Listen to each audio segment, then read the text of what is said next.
Does everybody have one? Thank you.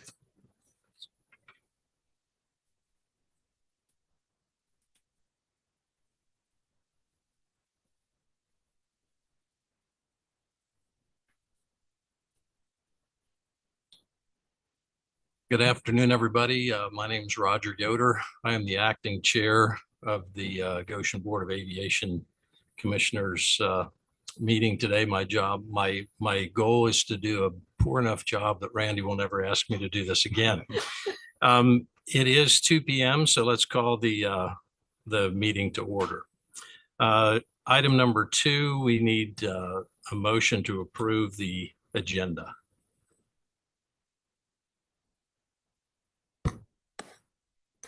Motion was made by Niles, second by Jeff. Any discussion? All in favor, say aye. Aye. All opposed? Motion carries.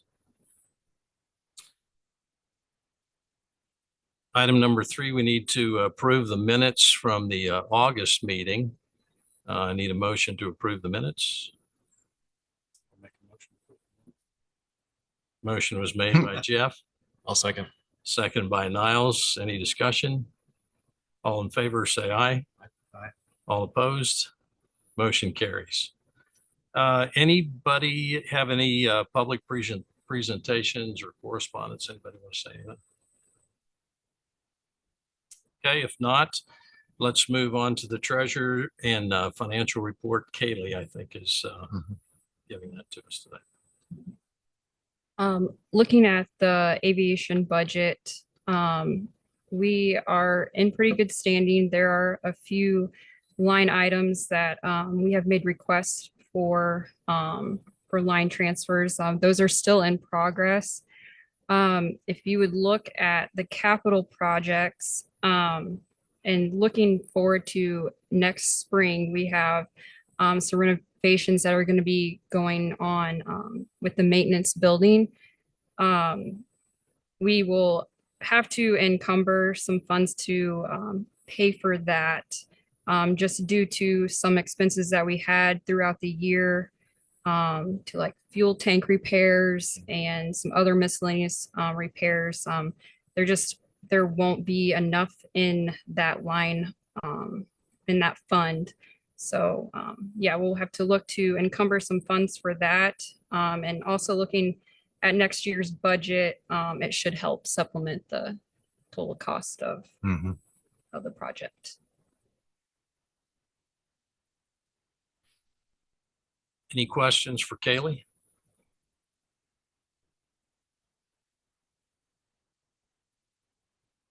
If not, I think we'll move on.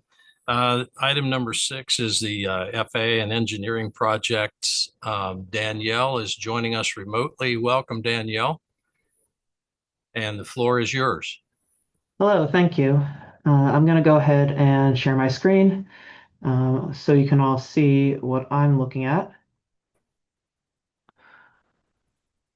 All right, so this is my agenda for today. The first thing I wanted to talk about was AIP 24, and this is the design portion of the runway project. So design is complete, the project has been bid out, and we have a construction grant now. So we can go ahead and close this one out. So I'm working on completing those grant closeout documents, and it is my goal to have that paperwork submitted by the end of November. So you should see that next month for your approval. Next on the list is the construction project for the runway. So the grant was executed and we are in progress. We actually have a meeting with the contractor on Wednesday to go over essentially everything in the contract. We'll go over the The FAA requirements will go over the technical specifications and all the requirements that we need from the contractor, things like as-built and specific testing information that they need to provide. I was not happy with the price that we got when we rebid the project. So I'm going to hold them to the highest standard because if we're paying a premium, I want premium work. So that is ongoing. If you would like to attend the kickoff meeting on Wednesday, it will be virtual. Randy does have a link for that, but you can also contact me. I can get you a link for that as well. Any questions on the runway project?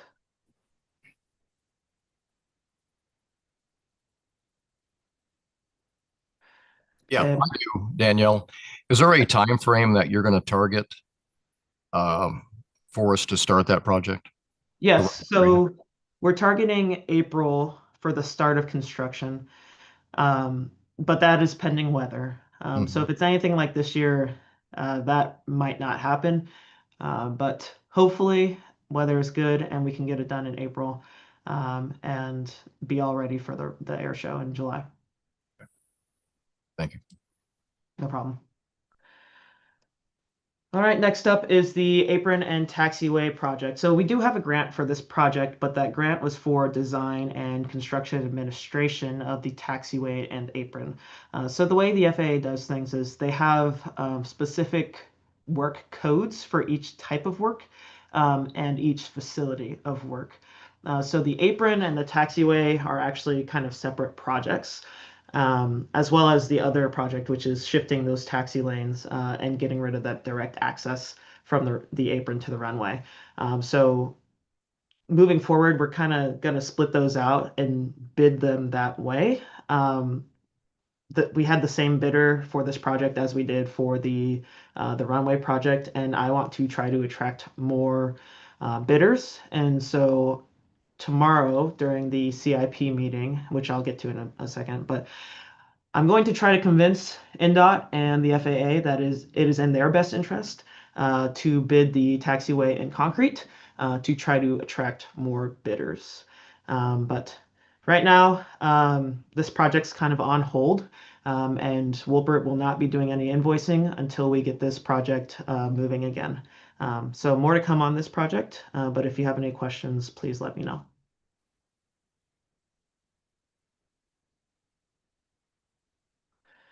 Next on the list, I did want to talk just briefly about the Zero Emission Vehicle Program.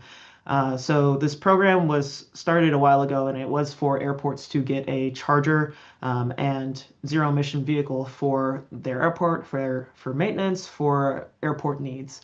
Unfortunately, that program was shut down and canceled, so we will not be moving forward with that program.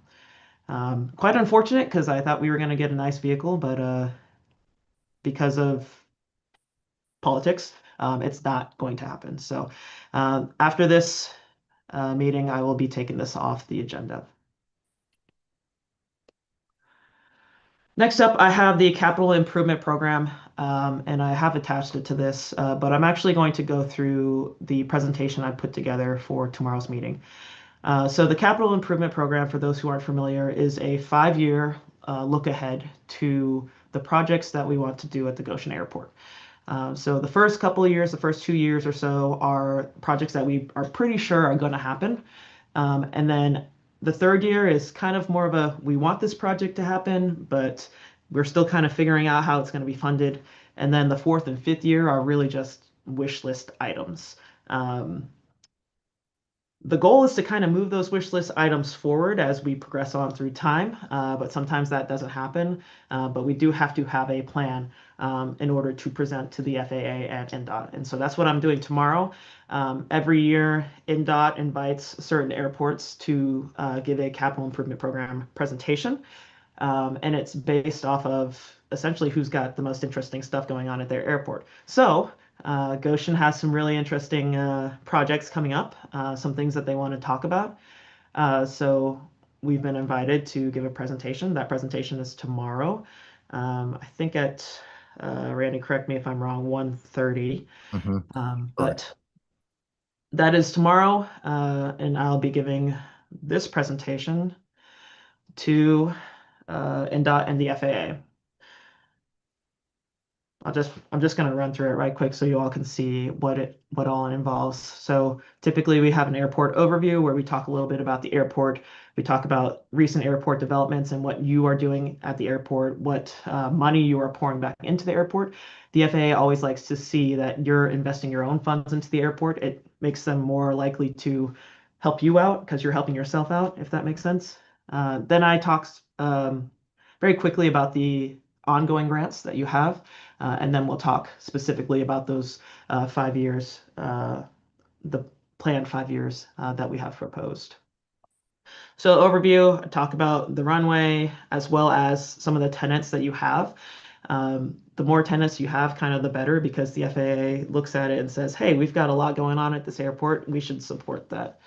I also threw in the fuel information just so that they could see that you do need a new fuel farm, but more on that in a bit. We talked about the base aircraft and the operations that you have and any community events you might have at the airport.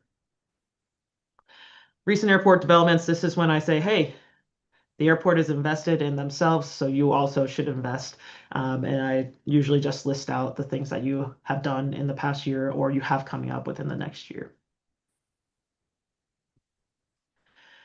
And then I give updates on the current grants. So the design for the runway is ready for closeout. The second grant, which is a mouthful, but that's the taxiway and apron project. We have design and construction administration for a portion of it and design for another portion of it. And for that, I'm saying we're determining our rebid options. And then lastly, we have the construction grant for the runway. And this is the proposed plan right now. So I've broken out the apron project and the taxi lane project and the taxiway shift project. So those are 3 kind of separate projects here. The first is the apron project, and the goal was to fund that with NPE and state apportionment, if possible. And then the taxi lane was to be funded with IJA funds. And then if we had leftover IJA funds to fund the apron with that. When you have state apportionment funds, which is a specific type of discretionary, the FAA actually requires you to use all of your non-primary entitlements. So that's why you kind of see that there. And then with the IJA, the goal is to fund the taxi lane. However, if it's needed for the apron, we can use it there. It's all going to depend on how the bids come in. These estimates are based off of the bid prices that we got last year. And so hopefully the FAA and NDOT can accommodate those prices. I'm hoping that we get lower bids with our rebid strategy. After that, in 2027, projecting the Shift Taxiways project. So essentially, we're removing taxiway A3 and kind of reorienting taxiway A4 in order to remove that direct access from to the runway. So the FAA wants you to have to make a couple of 90-degree turns before you get to the runway to prevent runway incursions and any safety mishaps that could happen. So when we started talking about the apron and taxi lane project, the FAA said, hey, you need to put this direct access issue onto your CIP somewhere. So we designed that as part of the apron and taxiway project, but I think that's going to be a separate project. And again, we're seeking state apportionment for that to help pay for that. It's possible that that doesn't get funded in that year, but if so, we can ask for discretionary or we can move that further down the list. After that, you see 2 years of NPE rollover, and the reason for that is once you just receive a type of discretionary funding or state apportionment, you have to wait a couple of years before you can use any funds again. Now, that being said, that also helps you because it helps you to bank some of that non-primary entitlement for the fuel farm, which I have listed here in 2030 and 2031, with the intent to do construction in 2032. This is the exhibit that we show the FAA. This just shows where all of those projects are located so they can kind of get a feel for what that's doing for the airport. And then I kind of go into each project and describe the project as well as the cost, the projected cost of the project, and essentially why project is needed. In this case, the apron, Randy's told me that he has to close the parallel taxiway in order to park aircraft because there's not enough space on the apron. Obviously, that's a problem. So based on the apron size calculator that the FAA has given us, more apron space is justified. So we should be able to do this project. The FAA has already agreed to that, but we kind of have to go through the motions and say it every year until it's done. Same goes for the taxiway. Since you're using IJA funds, you can do almost anything you want with IJA funds, almost anything. So the goal is to put those towards the taxi lane extension to the east there. And then, like we discussed before, the taxiways, shifting taxiway A4, kind of reorienting that, and then removing taxiway A3. And then the fuel farm, looking at your fuel sales, you have a steady increase. And so there is a proposed construction of 12,000 gallons of 100 low lead and 15,000 Jet A. And we have to say that you would increase the revenue production of the airport. So only NPE and IJA funds are available for a fuel farm since it is revenue generating.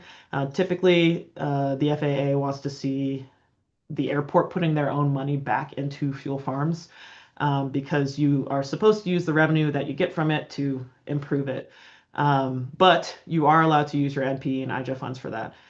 Since you'll be out of IJA funds by this point, the goal is to use NPE. And so that's also why there's a little bit of a gap between the two kind of groups of projects.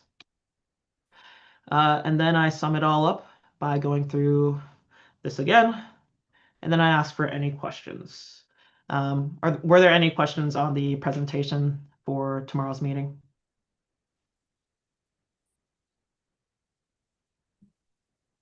What do you think, guys? Great. Yeah, I think it's a great presentation. You obviously put a lot of work into that presentation. If I were the FAA, I would certainly buy off on it. Yeah, no, So do you need us to approve the project as you outlined in the presentation? Is that what you're asking from us? Approve the plan. So they trying to use the MP and SA for or state apportionment for the apron, using IJA for the taxi lane, and then using NPE and state apportionment for the shifting of the taxiways, waiting 2 years, and then attacking the fuel farm.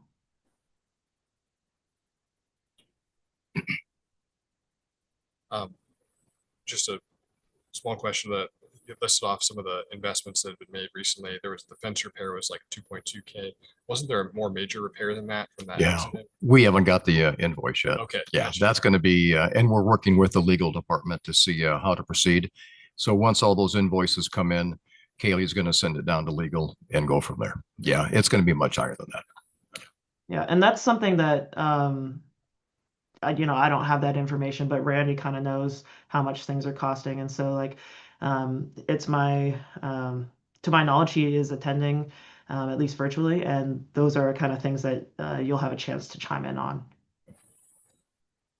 I noticed that she had ASOS repairs. The ASOS is actually owned by the FAA. Okay. So it could be a little misleading.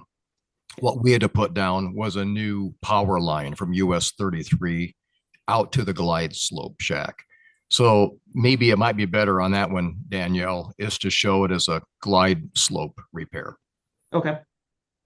So we don't technically own. Now they do take that power from that same line, but it goes through the line, the glide slope shack first before it gets to the ASOS. Okay. But yeah, that was expensive. And as Kaylee talked about, some of the money that's out of the funds that were set aside for the hangar, that's what Patty had to use to pay that electrician. That was expensive. Gotcha. Okay, so we need a motion to approve the CIP plan as outlined by Danielle. I'll move to approve the CIP plan as outlined by Danielle. Do I have a second? I'll second that. Any discussion? All in favor, say aye. Aye. All opposed, say nay. Motion carries. Thanks, Danielle, and good luck tomorrow. Thank you. Just a few more things. Going back to the runway construction project, we do have that construction contract, but we need an attestation. The construction contract was signed by Randy, needs to be ratified. I actually have a copy of it at the end of this as well. Essentially, it's with Fenn & Brown, and it says that we're doing all of this work, but at the end, there is a signature page where Fenn & Brown has already signed, Randy has already signed, but we do need someone to attest that Randy signed it. Something you can do. Yeah, so typically, a couple things here. One, that is item 7.3, the ratification of the meeting. But that attestation. Jeff is secretary oftentimes right now. President signs. Basically ratify the opinion. But that's the test, right?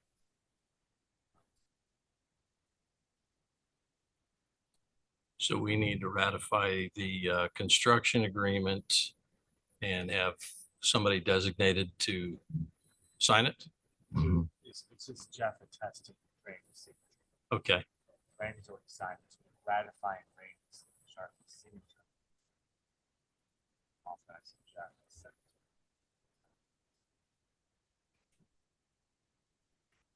Okay, so we need a motion to ratify the construction agreement.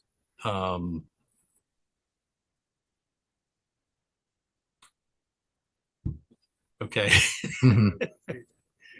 I'll make a motion to ratify the runway grant AGR. I'll second that. any discussion? All in favor, say aye. Aye. All opposed, say nay. Authorize me to sign it, or am I okay to sign? You're gonna be okay to sign it, it's somewhat inherent.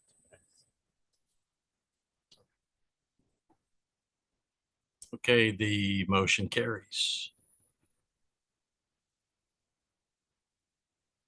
On to new business. Don and Randy, you're going to kind of be going back and forth between the two of you here. Mhm. 7-1 Airport Maintenance Building Agreement ratification. Don? Yeah, so this is a little bit similar to what we just did on the grant. All back in August.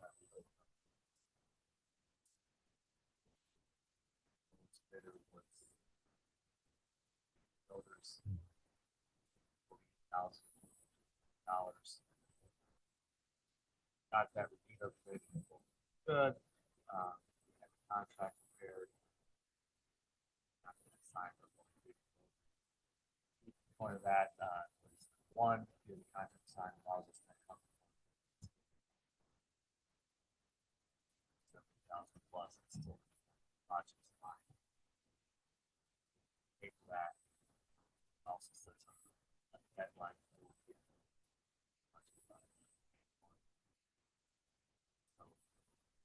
Request would be a motion to ratify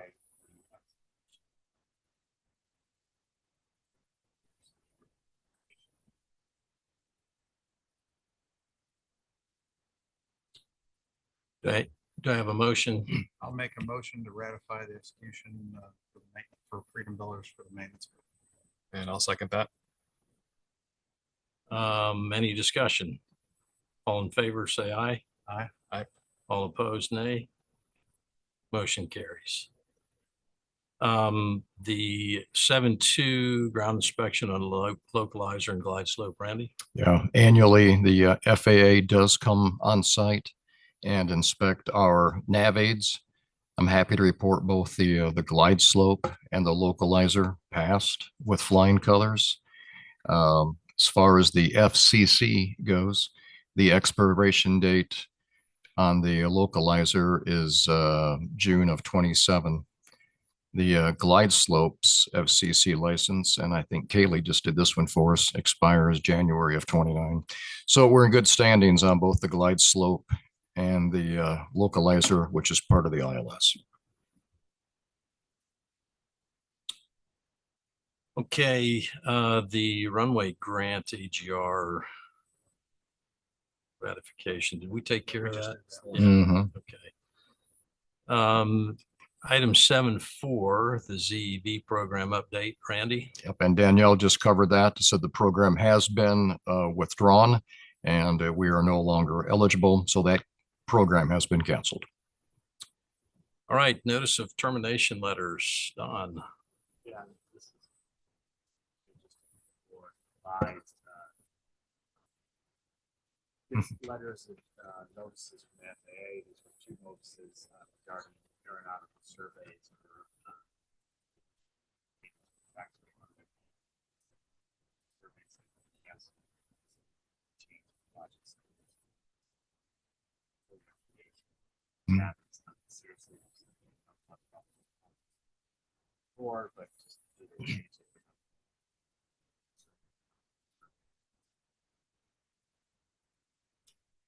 Okay, thank you. Mhm. Yep. No, Don's got that covered. I appreciate it.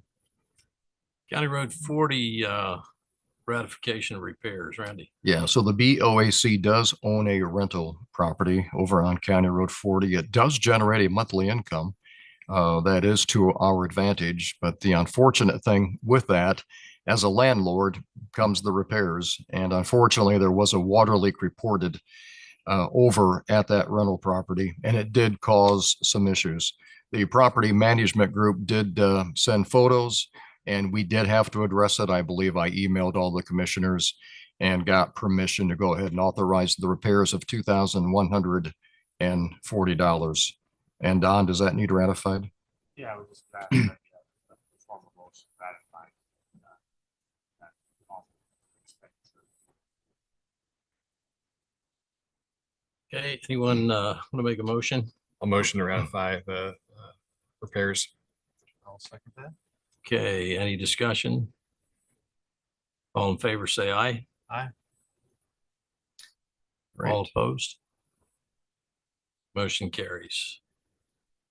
Gate 7 repair, Randy. Michael, do you have any photos by chance of Gate 7? Hey, look at you. Oops, nope, that's NIPSCO. That one's coming up, or NiSource. That one is coming up, though. That's still NiSource. Okay, it's no big deal. I just thought if you had photos, we would use it. Gate 7, I'll tell you what, that's been a struggle. The good news is that 4T Systems was on site last week to pour the concrete, and they're there again today, and they're hooking up the operator. We're keeping our fingers crossed that the operator did not get damaged in that accident. The total cost of that is probably going to exceed $20,000 at the end of the day. So I'm working with downtown as we get those invoices. Kaylee is going to forward those on, and we'll see where it goes from here. I'm hoping, Jeff, to have the gate that you normally use may be up and running when I get back from this meeting. We will find out. Hey, Michael found it. Man, look how sharp the sky is on that picture that I took last week. There's the pad over on the left side. That's all brand new. Those posts are brand new. That pad is brand new. That gate is brand new. And probably 60 foot of the fence going away from us is also brand new. So they had to wait for the concrete to cure. It did cure enough. And today they're out there attempting to hook up the operator. And we're hoping that everything works like it did prior to that accident. So let's keep our fingers crossed, and hopefully the next meeting I can come back with good news. Well, that's progress. That's good news already. The NiSource land lease. Yep. So Michael, if you go back to the previous pictures, that is the old County Road 27 from the north heading south that ends in the cul-de-sac. Over on the left side of that picture to the east is the new south well field. The only purpose that that old county road serves up until where it widens out into the cul-de-sac is to provide vehicles access to the new south well field. That cul-de-sac is not being used at all. About 6 weeks ago, I got a call from NiSource out of Gary, and they said that they call local airports when they need to find additional land to store vehicles for subcontractors. So this company works with NIPSCO, but they're not NIPSCO vehicles or workers. They're subs. In fact, they're MJ Electric, they're a Qantas group, and they're headquartered in Iron Mountain, Michigan. So I asked the question, I said, why don't they just storm over off of Kircher? And I quickly learned that subcontractors don't work well with the regular workers. So they can't share the same land. So they like the idea of going to airports where they can be in a secure area. I met Dustin Saylor last week at another location that we considered for NiSource, and that was the former recyclable center up off of Indiana Avenue. And I met the guy in charge, and he looked at that and said, no, that's not going to work. It's not near big enough for us to turn the vehicles around. He said, what we like is the airport property. And Dustin confirmed that the only thing big enough was the property at Goshen Airport. The good news is that they pay $2,000 a month, and there is no expense to us whatsoever. I haven't had to improve that area. I didn't have to add any gates. So Kaylee has been working with them. I believe there's a contract in place that Don has looked at. He made some changes to the original contract that they sent us, and they're willing to prepay now, October 1 through March 31st for $12,000. So that's a big win for us. That's a big win for the airport. So I've been asked by a few tenants, a few operators, what's with the vehicles out there on the north side of the airport? That's what it is. These are subcontractors for NIPSCO. So you need approval for that lease. Yeah, so it's a license agreement, what they call it. Not just leasing the land, it's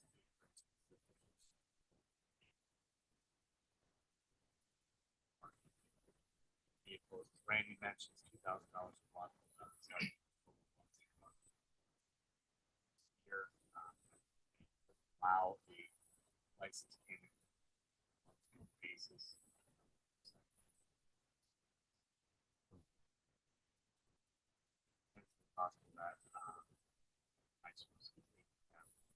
Use for that particular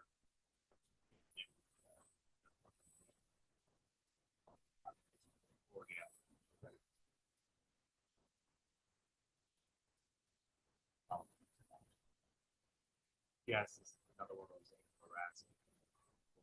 Back fine.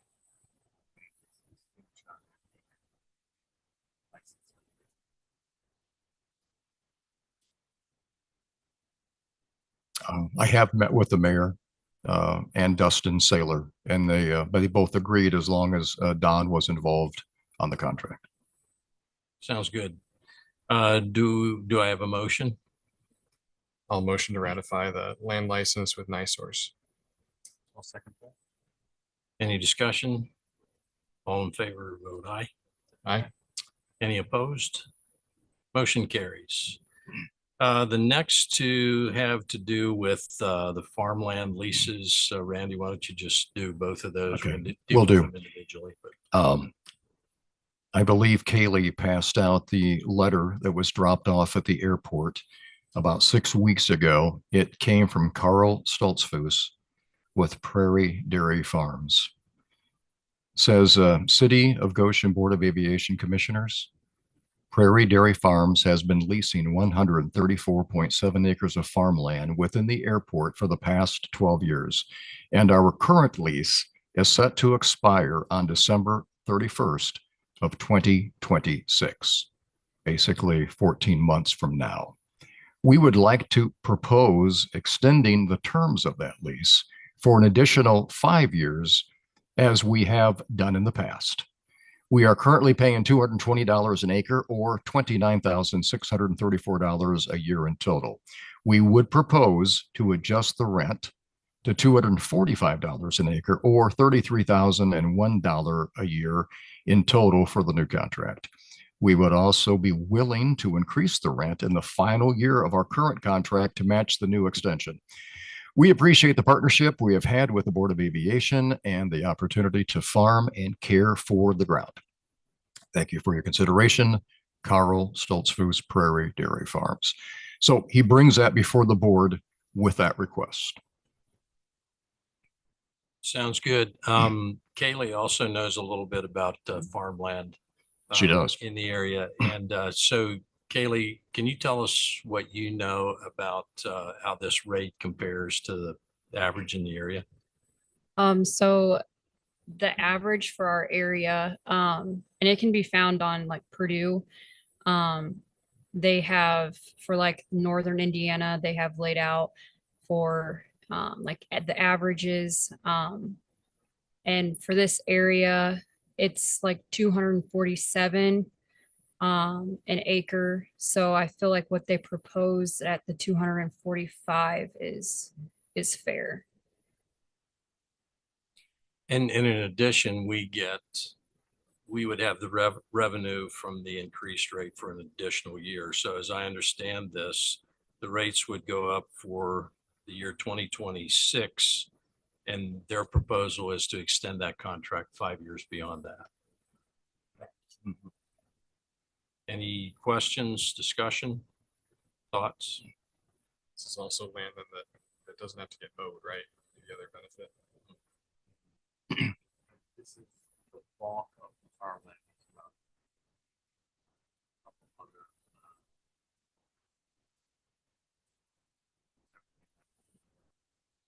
not very much away.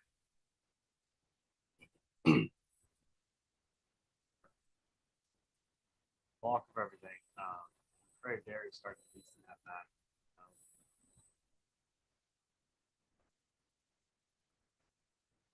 At that point, they did out.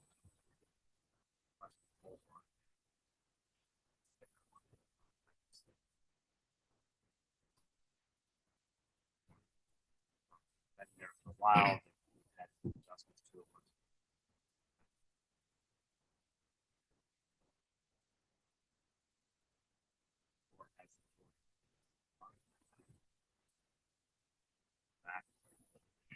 Well,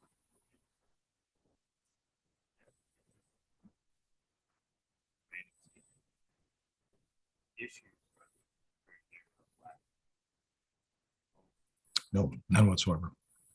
They've been a good neighbor. They've been a good tenant. Thoughts? Sounds like a fair deal.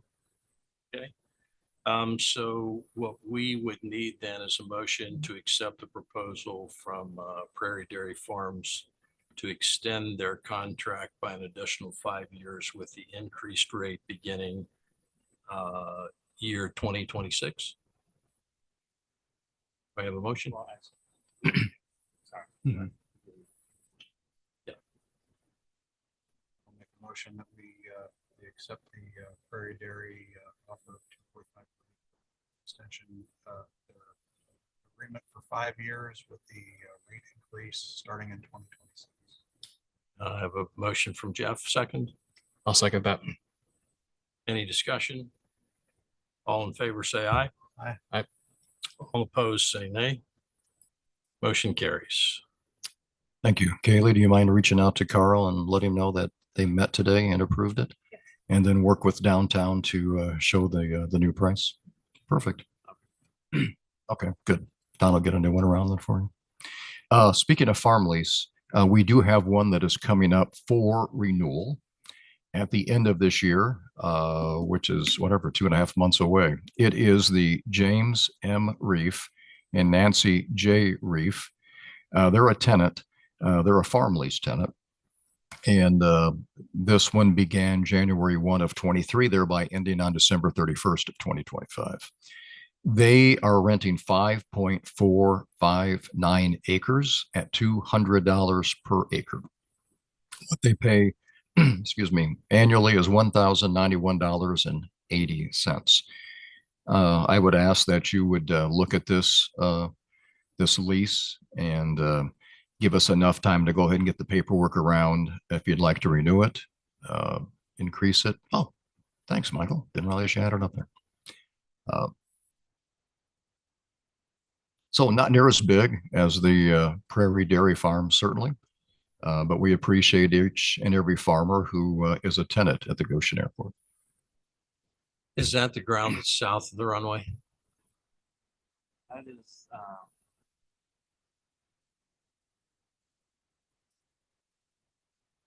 it's just directly Okay.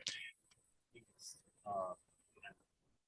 It's east of, South 33. it's on the east side of US 33. It's where those two homes used to be Yeah. that we had to go in and take down because of the glide slope and the runway protection. So it's not very big, Mhm. but nonetheless, we do generate some income off of it. So it's where those two homes were at one time. Basically, there's two small parcels there that sit on the east side of US 33. One way. Between the road and the marketable. Mhm. So, pretty much, Okay. I have not heard from them. Doing it or whatnot. But or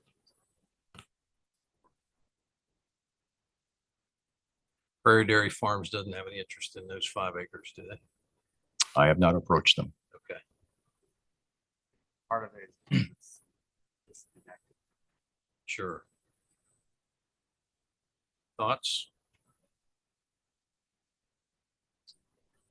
200 versus the 220 or now 240 would just be its less desirable spot because you have to mobilize for a smaller area. Correct. Both the other location, the fact that it's so small, Sure. might have value.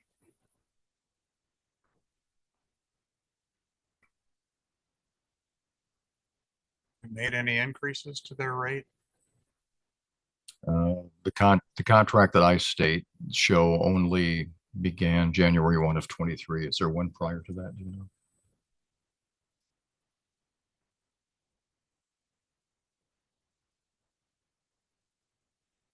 Spend $200.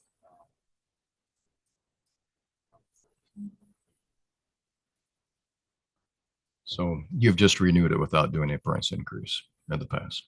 I think I remember us talking about the fact that it was a small parcel of land. Mhm. Yeah, I mean,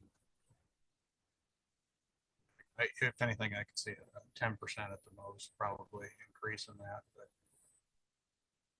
nobody else is interested in it. Yeah, I think at 10, since it's been at 200 an acre since 2017, that's what, 8 years, maybe a 10% increase. And I don't know, maybe if we get a lot of pushback,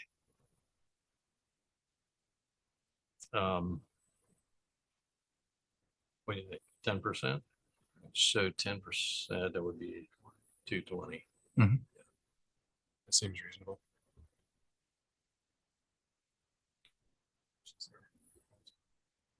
Right, exactly. Yeah. Right. Yeah, I'm happy to talk to them about that, but if you wanted to approve that today, I can certainly take that proposal to them. What are your thoughts? I think we could go ahead and, so we need a motion to increase the reef farmland lease beginning 2026 by 10%.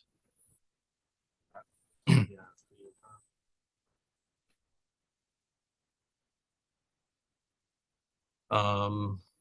Okay with 3-year term? Sure. I mean, we could And then- extend it out to 5 to get it on the same cadence as the other farmland lease. Other one will be Oh, right, because it's going from, yep.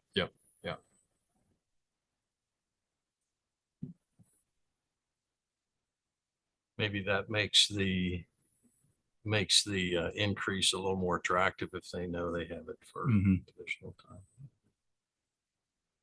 Increase of 10% and increase the Lease term to length, 6. no motion? Yeah, I'll make a motion to go ahead and increase the reef farmland lease by 10%, starting in 2026, and then increase their term to a 6-year contract. I'll second that. Any discussion?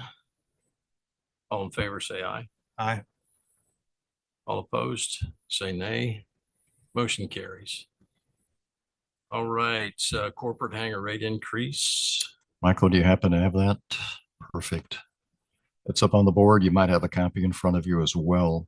These are the Goshen Airport corporate tenants. So these are the corporate hangars that have built on the property that is owned by the BOAC.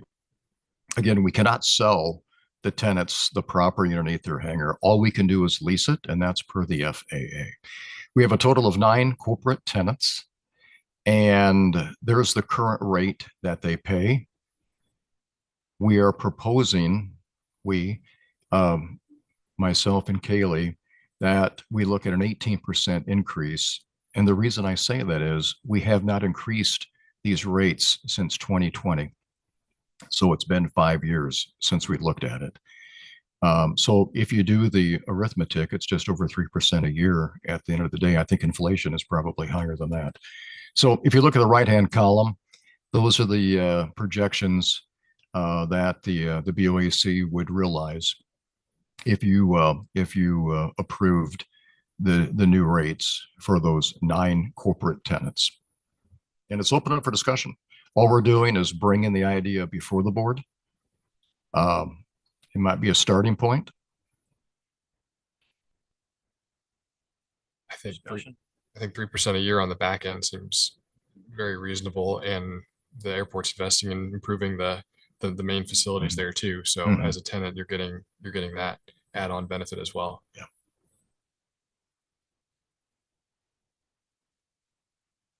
Seems one's the largest one there. Mhm. Yeah. So we need a motion to approve the proposed 18% increase of the Goshen Airport corporate tenants as of June 1st. It was billed as of June 1st. This should go into effect, I think, Don, January 1 of 2026. Oh, okay. Yeah, that's when it was billed. We went ahead and researched to see where everybody stood, and that's what was billed back in June 1. Okay. You want to make a Yeah, motion? yeah. I'll motion to approve the rate increase as shown here, starting beginning of 2026. I'll second that. Any discussion? All in favor, say aye. Aye. All opposed, say nay. Motion carries. All right, Randy, city and public Okay, hangars. so we increase the T hangar rental every 3 years. The last time that the BOAC looked at this was 2022. So we have gone through the 3 years as of the end of this year. We would like to give the tenants of the airport proper notice of our intention to increase the T hangar rentals. On this one, Kaylee and I did some homework. We looked at other airports in the area to see where we stand when it comes to T hangar rentals. The prices are all over the place, depending upon if you have one of the older T hangar rentals over on the west side. It's currently at $138, and we're looking at a 12% increase that would take that same hangar to $154.56. This agreement to the T hangar tenants would be for a period of 3 years, beginning January 1 of 2026. Any discussion? I think that sounds fair. Got the Midwest averages down here at the bottom of 200 to 600 a month. So Sure. looks like Goshen's very affordable Yes. relative. Yeah. Particularly the older T hangars are a good price. Yeah. What are the newer? So if you glance down and look at P52, that would be the newest hangar. Currently a 225, and we are proposing with the increase of 252. That's a big hangar. Those are 4 big hangars down there, and that is still a good value. Okay, so we need a motion to to approve the proposed 12% rate increase on the city and public hangars as of January 1, 2026. I'll make a motion to approve the 12% increase to the T hangers starting January 1st, 2026. Okay. Do I have a second? I'll second that. Any discussion? All in favor, say aye. Aye. All opposed, say nay. Motion carries. Thank you. I'll have Kaylee work with downtown to get everybody proper notice. And then Don, do you have Thank you. Non-compliant tenants, hangars. Okay, that has since been resolved, so everybody is in compliant right now with all the T hanger rentals. So we're good. Perfect. Any old business? No. Scotty, FBO report. Yep. Good afternoon. So our report for the month of September, if you look at page 2, you can see the fuel report.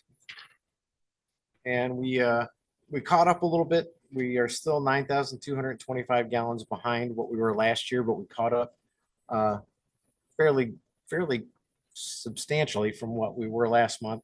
Had really good fuel sales. I mean, when you sell 30,000 gallons, it's pretty good. So Yes. happy with that. Our maintenance, we did 61 work orders. We had 1 annual or phase inspection, 14 avionics work orders, 38 general and 12 part work orders. Our charter, we had 27 flights for the month. That's a typo. It should have been September. Sorry. And the only other primary thing for the FBO was an update to the underground storage tanks. To give you guys a little bit of background, we had some issues that actually you guys were talking about on funds with the underground tanks. Gasoline equipment came out and did all the work, but we had a lot of paperwork that we had to do with IDEM, turning in 9 or 10 different items to meet their not fines, but their things that they found that were not good. I submitted all the paperwork to them last week. They did come back with 3 things that they still have questions about. 2 of them are basically just asking us to provide the information on what we actually did. So the repairs that were done. I just need to get that from gasoline equipment. The final thing was the cathodic testing and the cathodic work that they did. So basically hooking up electrodes to the underground tanks to make sure they don't corrode. Gasoline equipment did that to the jet tanks. We didn't fail anything on the avgas tank. So when they did the work on the jet tank, they didn't say anything in the inspection report or the cathodic test about the pipes. So they talked about the tanks, but they didn't specify that the pipes that are underground are also cathodically protected. So I've got to go back to gasoline equipment and get the answer to that so we can provide that answer to them also. And my contact was on vacation last week, so I didn't get those yet. But considering all the work and all the things that were wrong before, I'm really happy that's the only 3 things that they asked about. So once I would imagine by next board meeting, everything will be closed out on that project. So, any questions? All right, thanks. Scotty. Go to the airport, girls with altitude. I can save that for the next month's meeting if you under a time restraint. My granddaughters will be waiting in about 10 minutes. Yeah. So why don't we save that one? It's a good it's a good story. It ran on WSBT, and I'll save that for the next meeting. It does not necessarily need to be today. Okay. Yeah. Thank you. Mhm. All right. With that, meeting adjourned.